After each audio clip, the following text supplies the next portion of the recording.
नाना-नानी park हटवू देणार नाही, अधिकाऱ्यांनी राजकारण करू नये, आमदार संजय केळकर यांचा इशारा. आरोग्य केंद्र हवं, परंतु नाना-नानी पार्कच्या जागी नको, याबाबत आयुक्त आणि अधिकाऱ्यांनी मान्य केलं होतं. तरीही जनतेचा विरोध डावलून आरोग्य विभागाचा कंटेनर ठेवण्यात आलाय. अधिकाऱ्यांनी राजकारण करू नये असा इशारा देत आमदार संजय केळकर यांनी नाना-नानी पार्क हटवू देणार नसल्याची ठाम भूमिका घेतलीय. भाजपच्या खोपट येथील कार्यालयात झालेल्या जनसेवकाचा जनसंवाद या कार्यक्रमात केळकर बोलत होते. ज्ञानेश्वर नगर इथे जवळपास उद्यान नसल्यानं येथील लोकप्रतिनिधी आणि रहिवाशांना नाना-नानी पार्क हवा आहे. त्यांची मागणी डावलून इतरांचे हितसंबंध जपत आरोग्य केंद्रांचा कंटेनर जबरदस्तीनं आणण्यात आलाय. याबाबत आपण आयुक्त आणि अधिकाऱ्यांशी चर्चा केली होती. त्यांनी मान्य केल्यानंतरही कंटेनर आणण्यात आलाय, हे चुकीचं झालं आहे. अधिकारी लोकांचं काम करण्याऐवजी राजकारण करू लागलेत अशी टीका करत केळकर यांनी पार्क हटवू देणार नाही याचा पुनरुच्चार केलाय. भाजप सत्तेत सहभागी झालीये, परंतु सत्ता चालवणारे दुसरे आहेत.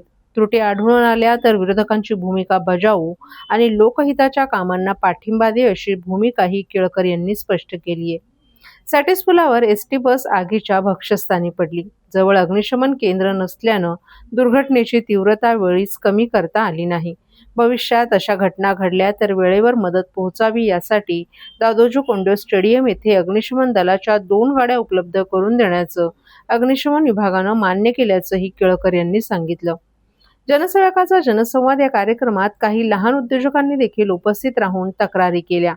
कल्याण पडगा मार्गावर राज्य शासनाची विकास कामं सुरू असून एका मोठ्या इन्फ्रास्ट्रक्चर कंपनीला काम देण्यात आलं आहे. या कंपनीकडून अनेक लहान लहान कंपन्यांनी कामं घेतली आहेत. कार्यदेशानुसार त्यांनी कामे करूनही मुख्य कंपनीनं कोट्यावधींची बिलं थकवली आहेत. त्यामुळे लहान उद्योजकांवर आर्थिक संकट कोसळले. याबाबत आमदार संजय केळकर यांनी ग्रामीण पोलीस अधीक्षकांशी चर्चा केली असून प्रसंगी गुन्हे दाखल करण्याच्या सूचनाही त्यांनी केल्या आहेत. या कार्यक्रमात प्राप्त तक्रारीनुसार शिक्षण अधिकाऱ्यांशी चर्चा करून घोडबंदर येथील CBSE शाळेची चौकशी करण्यात येणार आहे. तर RTO कार्यालयातील भ्रष्टाचार थांबवण्यासाठी RTO दलालमुक्त करण्याबाबत प्रादेशिक परिवहन विभागाच्या आयुक्तांशी चर्चा करण्यात आली आहे. त्यानुसार कृती आराखडा तयार करण्यात येणार असल्याची माहिती केळकर यांनी दिली आहे. या कार्यक्रमात फायनान्शियल कंपन्यांकडून झालेली फसवणूक, पुनर्विकास योजनेतील फसवणूक आदी तक्रारींची निवेदनही प्राप्त झाली. यावेळी आमदार संजय केळकर यांनी विविध क्षेत्रात केलेल्या उल्लेखनीय कार्यानिमित्त पंचकव्य डॉक्टर्स असोसिएशन महाराष्ट्र राज्य यांच्या वतीनं त्यांना पुरस्कारानं सन्मानित करण्यात आले. समतोल फाउंडेशनचे विजय जाधव, अटल फाउंडेशनचे गणेश राजे, डॉक्टर राजे आणि अन्य पदाधिकाऱ्यांनी हा सन्मान केला. जे रहिवासी माझ्याकडे आले होते, राजकारणाच्या पलीकडे जाऊन देखील काही विषय जे आहेत ते करायचे असतात. त्या ठिकाणी नाना-नानी पार्क होता, ठीक आहे, काही वर्ष बंद पडला. त्या ठिकाणी लहान मुलांना खेळायला आजूबाजूला मैदान नाही, तर ते करण्याच्या ऐवजी त्या ठिकाणी जाणून बुजून आरोग्य केंद्राचा ते कंटेनर जो आहे तो ठेवण्याचा प्रयत्न केला. आता वास्तविक मी महापालिकेच्या अधिकाऱ्यांना स्पष्ट सांगितलं होतं, आयुक्तांना पण सांगितलं होतं की तुम्ही स्वतः विचार करायला पाहिजे की बाजूला आजूबाजूला कुठे जागा असेल तर त्या ठिकाणी हा कंटेनर ठेवून आरोग्य केंद्र चालवता येईल. आणि या ठिकाणी मुलांना खेळणी आणि सगळे नाना-नानी पार्क जो आहे तो अद्ययावत करून देता येईल. त्या भागामध्ये दुसरीकडे कुठे काही मैदान नाही किंवा अशा प्रकारची सोय नाही. परंतु मला जे काही निदर्शनास आलं की जाणून बुजून त्या ठिकाणी जी म्हणजे पोलिसांनी सुद्धा जे वागले ते चुकीचं वागले. मला जी माहिती मिळाली की अशा प्रकारे एकतर्फी पोलिसांनी काम करता कामा नये.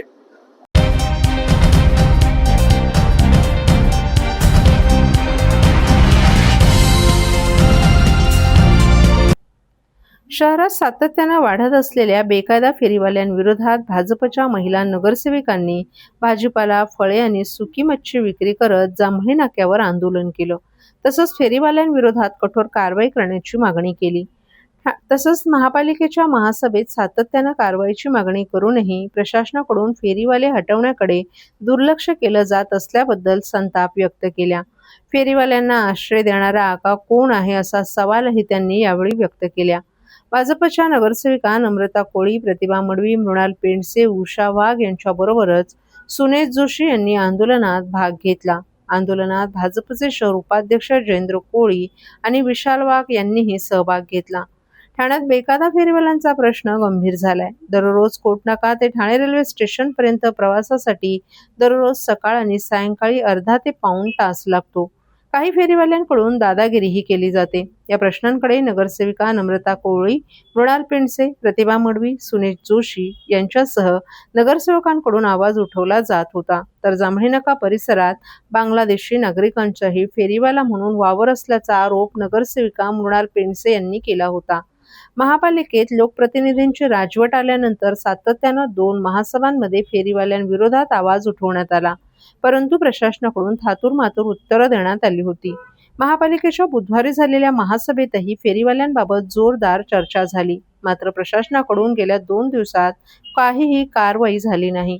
या पार्श्वभूमीवर भाजपच्या 5 नगरसेवकांनी जांभळी नाक्यावर काल सायंकाळी एकत्र येत अनोखं आंदोलन केलं.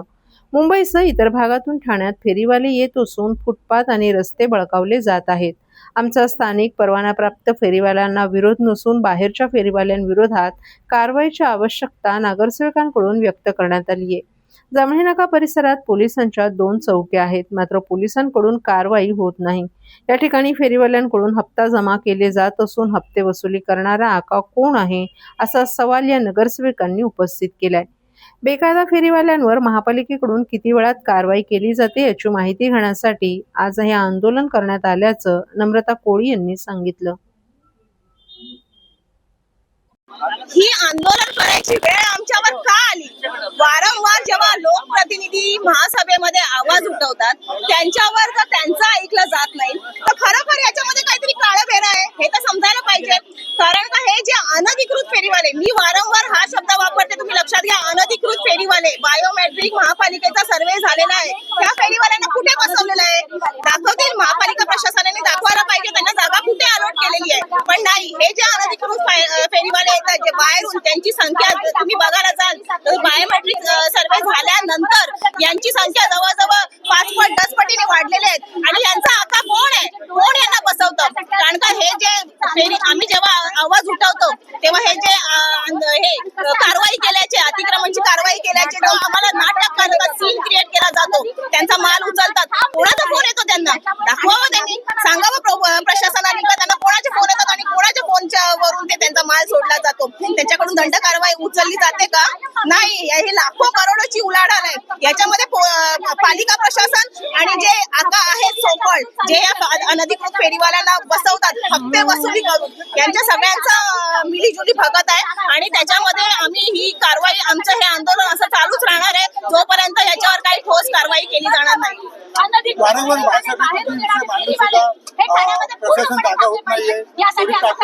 हे बघा, झोपलेल्याला आपण उठवू शकतो, झोपलेल्याचा सोंग केलेला जो असेल त्याला आपण उठवू शकत नाही. वारंवार आम्ही सगळ्या भाजपाच्या नगरसेविका या अतिक्रमणा फेरीवाल्यांवर विरुद्ध आम्ही आवाज उठवलेला आहे, पण त्याच्यावर काही कारवाई केली. आम्हाला तोंड देखली फक्त ही अतिक्रमणची गाडी एकदा जाते आणि परत येतच नाही. ते काय फक्त टोपल्या उचलून सगळे ते फेरीवाले ते निघून जातात. कारण का त्यांच्यावर कोणाचा तरी वरद हस्त आहे, त्यांना कोणाची भीतीच नाहीये.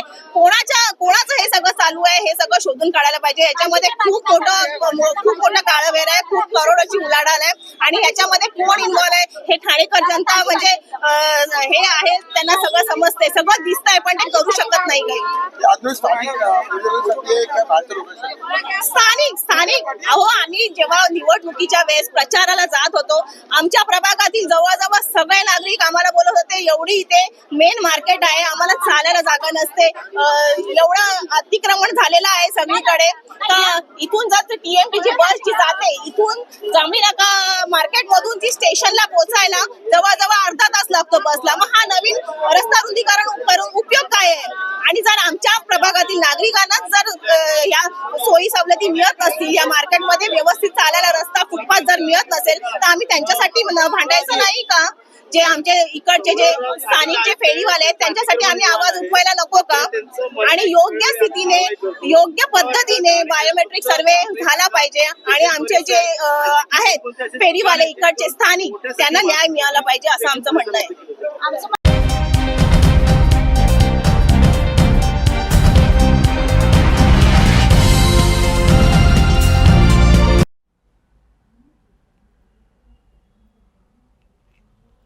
वर्तकनगर आरोग्य केंद्रात जागतिक हिवताप दिवस साजरा. आज वर्तकनगर येथील आरोग्य केंद्र येथे जागतिक हिवताप दिवस साजरा करण्यात आला. यामध्ये सर रोनाल्ड क्रॉस यांच्या प्रतिमेस पुष्पहार अर्पण करून मलेरिया आजाराविषयी कार्यक्रमाचे अध्यक्ष स्थानिक नगरसेविका विमल भोईर यांनी कर्मचाऱ्यांच्या कामाचं कौतुक केलं. तसंच पुढे चांगल्या कामाची अपेक्षाही त्यांनी व्यक्त केली. तसंच ठाणे महानगरपालिकेच्या वैद्यकीय अधिकारी डॉक्टर मनीषा पवार यांनी कर्मचाऱ्यांस कामांविषयी मार्गदर्शन केलं. त्याचप्रमाणे ठाणे जिल्हा हिवताप अधिकारी डॉक्टर संतोषी शिंदे यांनी कर्मचाऱ्यांना काम करण्यासाठी प्रोत्साहन दिलं. तसंच हा कार्यक्रम प्रत्यक्ष कार्यक्षेत्रात जाऊन औषध फवारणी, कंटेनर सर्वेक्षण, मलेरिया आजाराविषयी जनजागृतीही करण्यात आली. या कार्यक्रमास ठाणे महानगरपालिकेचे जीवशास्त्रज्ञ, क्षत्रिय अवैद्यकीय अधिकारी गरुडे मॅडम, EMBAD संस्थेचे कार्यक्रम समन्वयक आकाश व्यास, स्वच्छता निरीक्षक अक्षय मोहिते, अशा आशा कर्मचारी, आरोग्य सेविका, आरोग्य सेवक, फायलेरिया कर्मचारी यांचंही सहकार्य लाभलं. या सर्व कार्यक्रमाचं नियोजन वर्तकनगर आरोग्य केंद्राचे वैद्यकीय अधिकारी डॉक्टर प्रणिता बैसानी यांनी केलं होतं.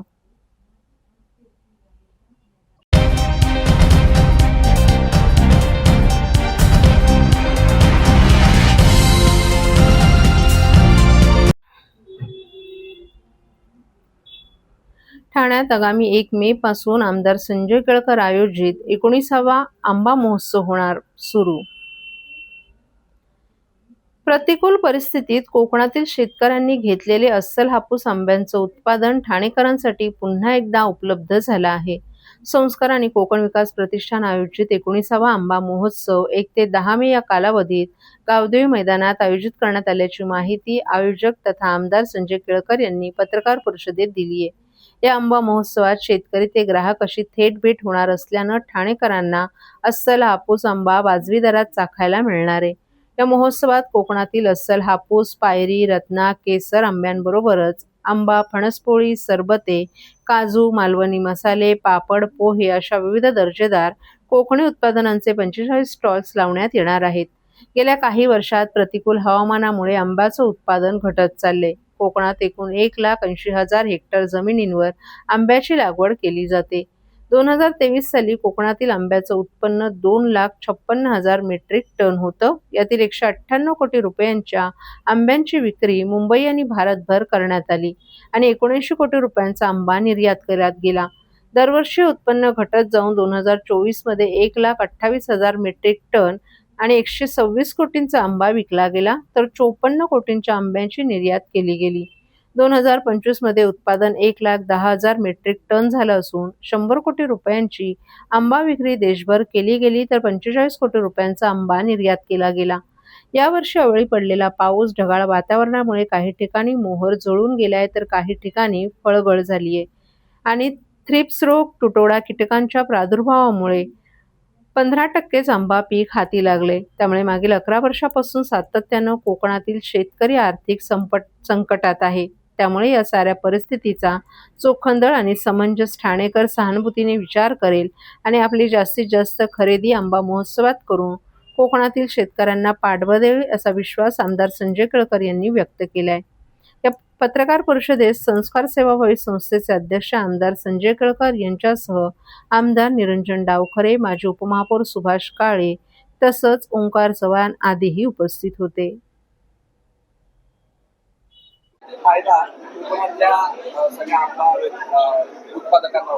ठाण्यामध्ये आंबा महोत्सवाचं आयोजन दरवर्षी आम्ही संस्कार ही संस्था आहे आमची, त्याच्यानंतर कोकण विकास प्रतिष्ठान यांच्या संयुक्त विद्यमाने करत असतो.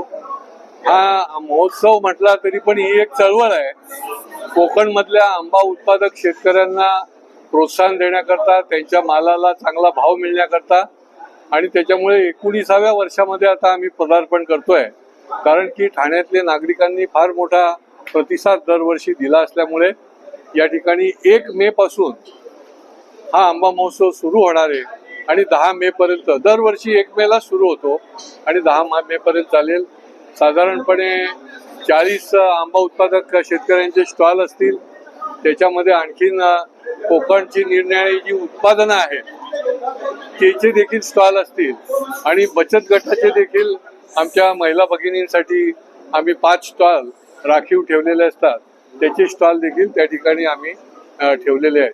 यावर्षी नेहमीच आंबा उत्पादक शेतकरी हा गेली 10 वर्ष त्रासलेला आहे.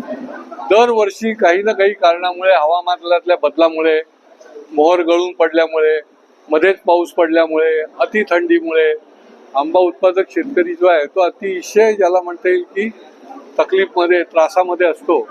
पण तो त्याची धीर आणि धैर्य सोडत नाही आणि त्याच्यामुळे तो आवर्जून जो आंबा हातात येईल तो घेऊन या ठिकाणी विक्री करता येतो. आणि ठाणेकरांना आणि आसपासच्या सर्व नागरिकांना मी आवाहन करीन की आमच्या या बळीराजाला, आंबा उत्पादक शेतकऱ्याला बळ द्या, त्याला प्रतिसाद द्या. वाजवी भावामध्ये दर्जेदार, कुठल्याही पद्धतीची प्रक्रिया न केलेला अशा प्रकारचा कोकणातल्या विविध भागातला आंबा जो आहे तो या ठिकाणी उपलब्ध असेल.